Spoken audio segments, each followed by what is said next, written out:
Halo guys, assalamualaikum warahmatullahi wabarakatuh.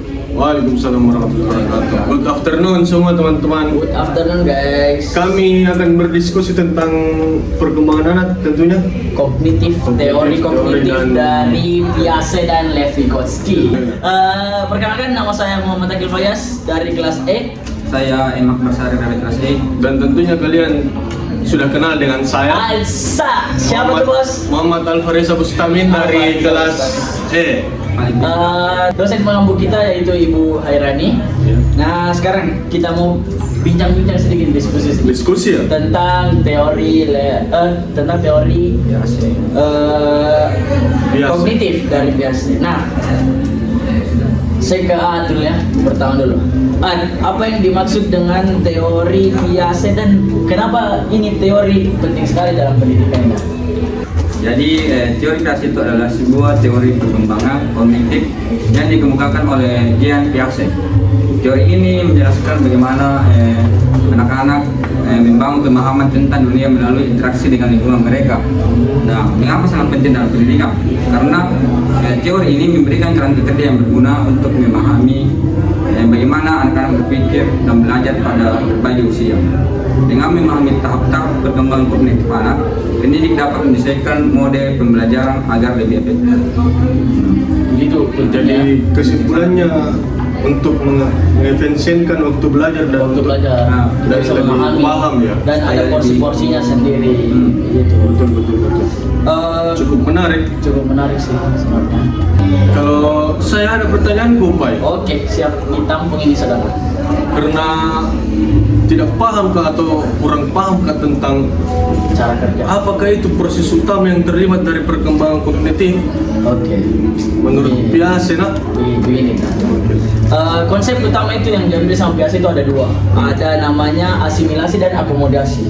Nah, asimilasi adalah penyerapan informasi baru ke dalam skema. Jadi contohnya misalnya gini, ada seorang anak yang mau pasang foto di dinding, toh? Nah, dia pasti langkah pertamanya apa? Palu-palu toh? Dia palu-palu di tembok. Nah, nggak mungkin kan anak kecil dia mau begitu, pasti dia lihat orang lain dulu bagaimana cara dia palu-palu. Jadi Suatu yang baru, hal yang baru dia mau masukkan dalam sebuah skema. Nah, ketika dia palu-palu, ternyata tidak pas caranya palu sampai bengkok-bengkok ini palunya.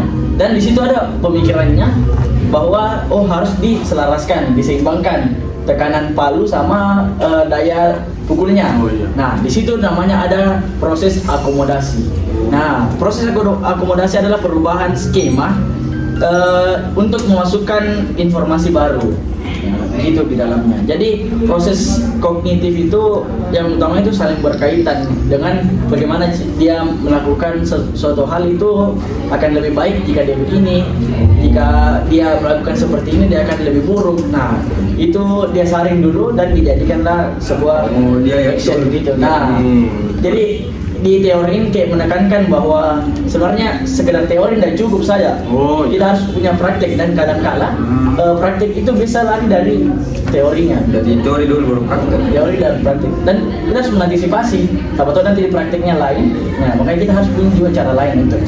betul. Jadi teorinya nih Piaget untuk cara belajar yang lebih efektif. mungkin, ya. Cara belajar efektif itu caranya begitu tadi dengan mempraktekkan juga. Oke. Mungkin ada pertanyaan buat terkait ini. Apa yang dimaksud dengan zona perkembangan proksimal dalam teori Vygotsky? Kamu Vygotsky? Iya, Oke, silakan jelaskan kawan. Jadi untuk memahami suatu teori kita harus memahami siapa itu Vygotsky. Jadi Vygotsky itu adalah pemikir dari Rusia. Dia lahir di Rusia, dia besar di Rusia, bahkan menemukan teorinya sendiri dari Rusia. Jadi teori zona perkembangan proksimal dalam teorinya Vygotsky itu diciptakan di Rusia. Jadi zona perkembangan proksimal ini adalah rentang antara kemampuan yang dapat dilakukan secara mandiri dan kemampuan yang dapat dicapai dengan bantuan orang dewasa atau teman yang sebenarnya lebih kompeten. Menekankan pentingnya interaksi sosial dan proses belajar. Contohnya tadi seperti yang sudah dijelaskan Pak tentang teori kognitif, yang dia mencontohi seseorang yang dia lihat antara temannya atau orang tuanya, terus dia terapkan kepada prosesnya. Misalnya tadi yang dijelaskan oleh saudara Pak yang mau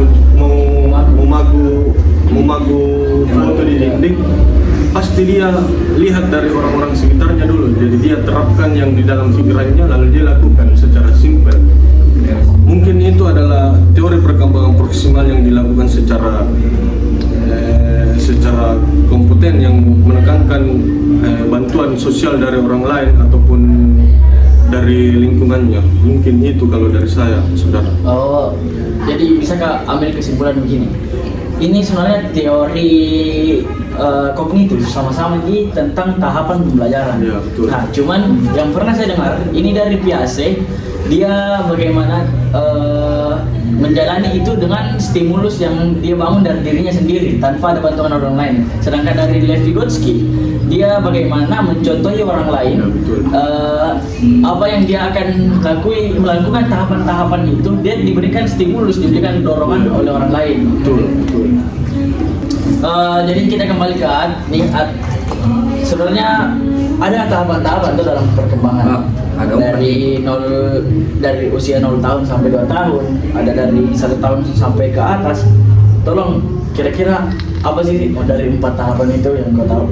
Yang pertama itu ada namanya tahap sensori motor, di mana bayi belajar tentang dunia melalui panca indera dan tindakan atau tindakan fisik. Yang kedua ada namanya. Itu dulu saya potong dikit. Dia panca indera seperti yang tadi yang saya bilang, dia lihat, terus dia lakukan. Nah, itu. Dan kalau nggak salah itu dari umur 0 tahun sampai enggak gitu Kan secara berpikir anak itu kan mempunyai tahapan, dia tidak langsung tahu bilang harus langsung. Oh, berarti umur segitu tuh nih anak-anak yang kayak misalnya bilang Ki papa dia Iya. juga bilang Iya. papa. Makanya dia memahami. Cepat Ki. Oh, dia apa yang indranya di? Ya, dari kami. Dari kami. Oke. Terus selanjutnya. Yang kedua itu ada namanya tahap pra-operasional, di mana anak mulai menggunakan bahasa dan simbol, tetapi pemikirannya itu belum logis. Yang ketiga ada namanya tahap operasional konkret, di mana anak mulai berpikir logis tentang objek konkret, tetapi dia masih kesulitan dengan pemikiran abstrak. Nah, yang terakhir ada namanya tahap operasional, di mana anak mampu berpikir abstrak, hipotesis, dan melakukan penelitian ilmiah. Nah, itu saja 4 tahapan perkembangan kognitif menurut Piaget. Sedikit tambahan untuk yang terakhir. Berarti ini di tahap yang operasional formula dalam perkembangan kognitif ini sudah hampir dibilang matang lah. Dia sudah bisa memikirkan apa-apanya sendiri, ceritanya mandiri nih, dan siap nih memang untuk memahami pelajaran. Jadi sebenarnya dari operasional konkret tadi yang sudah apa tadi? Dia itu berpikir logis. Mereka dapat melakukan operasi mental seperti mengklasifikasi dan memahami konsep konferensi. Nah, itu makanya yang diterapkan di pendidikan sekarang. Nah, 7 tahun baru bisa masuk SD, kan? Dan di tahap memang itu sudah diteliti bagaimana anak-anak sudah siap mengklasifikasi apa yang ditangkap dari pelajaran. Berarti matang video. Matang, 7 tahun matang dan dia siap masuk SD. Makanya itu kadang-kadang itu anak-anak yang terlalu cepat atau apa, ada yang sampai 4 tahun, 5 tahun sudah masuk SD, itu biasanya kurang. Nah, dari tadi kan sudah kita berbincang ini, kira-kira Reza, menurutmu apa sih sebenarnya perbedaan utamanya ini yang lebih bisa membedakan mirip-mirip nih dari tadi. Nah, kira-kira yang utamanya apa ini? Jadi kalau teorinya Vygotsky dan Piaget itu memang ada kemiripan, tapi pasti ada perbedaannya. Perbedaan utama antara kedua teori tersebut adalah Vygotsky menekankan pentingnya interaksi sosial dan dukungan dalam pembelajaran. Sedangkan Piaget lebih fokus pada proses individu dan tahap perkembangan kognitif yang berlangsung secara alami tanpa banyak bantuan sosial. Vygotsky melihat pembelajaran sebagai proses kolaboratif, sedangkan Piaget lebih menekankan penemuan yang individual. Begitu menurut saya, Pak. Jadi memang ada kemiripan, tapi perbedaannya juga besar. Besar. Karena di biasa sendiri itu dia lebih mementingkan individunya, bagaimana potensi individu itu berkembang dengan sendirinya. Kalau Lev Vygotsky dibantu dengan memberikan stimulus. Memberikan stimulus kepada anak tersebut, bagaimana caranya dia berkembang menjadi lebih baik.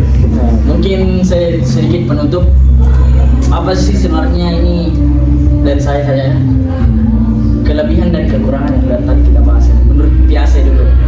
Nah, kelebihan dari Piaget sendiri itu memberikan kerangka kerja berkompetensi tentang perkembangan kognitif anak. Yang kedua itu menekankan pentingnya pengalaman langsung dalam pembelajaran. Yang ketiga, membantu guru memahami perbedaan individu dalam belajar. Nah, kekurangannya sendiri adalah tahapan perkembangan yang terlalu kaku sebenarnya, karena kaku bisa dibilang bertahap toh, kaku. Ada patokannya lah setiap itu. Nah, tidak semua anak bisa mengikuti. Mungkin saja ada anak-anak yang langsung bisa ngomong, ada yang langsung bisa lari-lari. Kau langsung apa? Salto?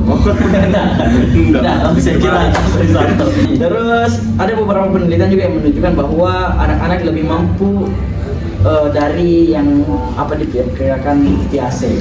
Maksudnya ada yang lebih cepat lah perkembangannya daripada itu. Mungkin setiap teori pasti adalah kekurangan dan kelebihannya. Dan menurut saya yang paling ideal sih, menurut saya kita ambil pendapat masing-masing. Saya bagusnya sih kita pakai yang Lev Vygotsky, bagaimana kita memberikan stimulus dan kepada. Saya setuju, karena kan setiap manusia itu adalah makhluk yang bersosial. Iya, harus dibantu juga anak-anak kita. Saya lebih suka ke Piaget ya. Biasa. Biasa. Dia Karena dia tuh sendiri ya, toh? masalah mandiri, praktek, mandiri. Oke. Film. Mungkin ini saja diskusi kita sore ini. Good afternoon semuanya. Terima kasih yang sudah menonton. Semoga ini naik sampai di Syamoke ya. Ya, Oke, betul, terima teman-teman. kasih. Pamit undur diri Bu. Saya Akil Fayas. Saya Emak Syahrir. Saya Alvarez Bustamin, Indonesia Negara Hukum. Assalamualaikum warahmatullahi wabarakatuh.